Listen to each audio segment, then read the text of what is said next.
नमस्कार, मी हवामान अभ्यासक अनिल राज मुलगे, राहणार मुलगे मळा, बार्शी, जिल्हा सोलापूर. दिनांक 4 जुलै. उद्या सकाळपर्यंतचा हवामान अंदाज. मित्रांनो, मी काल सकाळी अंदाजात सांगितले होते की दिनांक 7 जुलैपर्यंत राज्यात पावसाची शक्यता राहील असे सांगितले होते.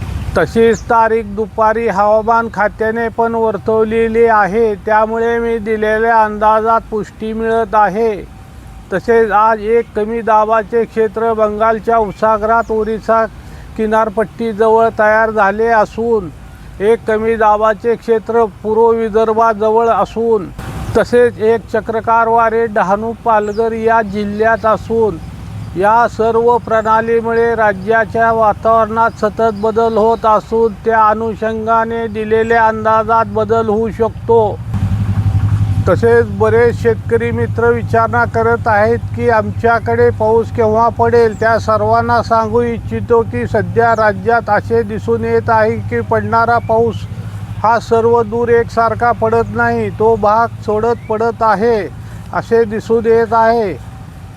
जेथे वातावरण निर्मिती होत आहे त्याच ठिकाणी पाऊस पडत आहे असे दिसून येत आहे.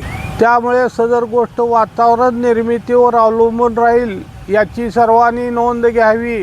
तसेच मी मे महिन्यापासून सतत सांगत आलो ज्या भागात 80 ते 100 मिलीमीटर पाऊस पडेल किंवा जमिनीमध्ये 7 ते 8 इंच ओल असेल व पुढे एखादे पाणी देण्याची सोय असेल अशा शेतकरी मित्रांनी पेरणी करावी असे मला वाटते आहे. कारण पुढे खंड स्वरूपात पाऊस पडण्याची शक्यता असून पावसाचे वितरण असमान होण्याची शक्यता राहील. ऑगस्ट महिन्यात पहिले 2 आठवडे राज्यात भाग बदलत बऱ्यापैकी पावसाची शक्यता वाटते आहे. तरी पण वातावरणातील बदलामुळे यात बदल पण होऊ शकतो. शेवटी पेरणी करायची का नाही करायची हा निर्णय आपण स्वतः घ्यावा. तसेच आज राज्यात वारे वाहतील. त्यापैकी कोकणात, मुंबई उपनगरात, डहाणू, पालघर, नाशिक, पुणे, सातारा, कोल्हापूर, बेळगाव, सांगली, अहिल्यानगर, बीड, सोलापूर, धाराशिव, लातूर, नांदेड, चंद्रपूर या दिलेल्या जिल्ह्यात किंवा दिलेल्या विभागात वाऱ्याचा वेग जास्त राहील. साधारण ताशी 50 ते 60 किलोमीटर वेगाने वारे वाहतील.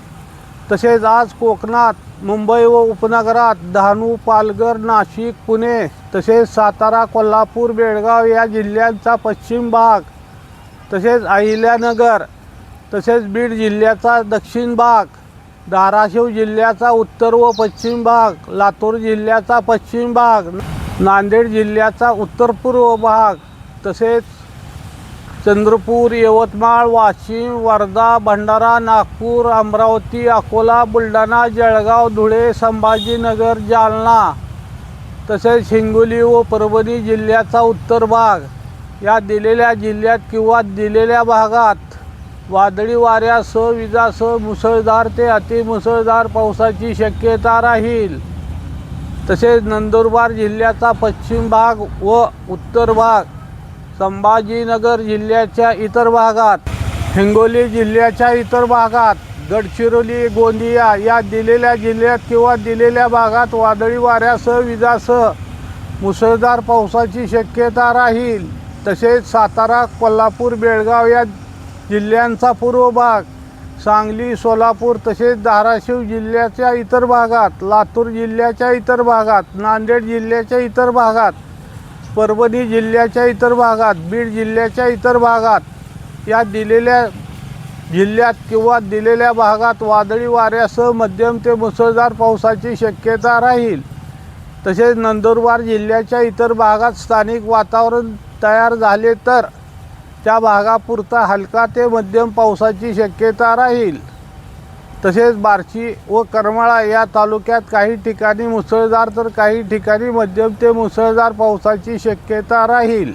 तसेच मित्रांनो, दिनांक 8 जुलैपासून राज्यातील पाऊसमान कमी होणार असून राज्यात पुढील काही दिवस हळूहळू तापमानात वाढ होण्याची शक्यता राहील. सदर माझा हा व्हिडिओ आवडल्यास त्यास लाईक करा, सबस्क्राईब करा व इतरांना शेअर करा. धन्यवाद.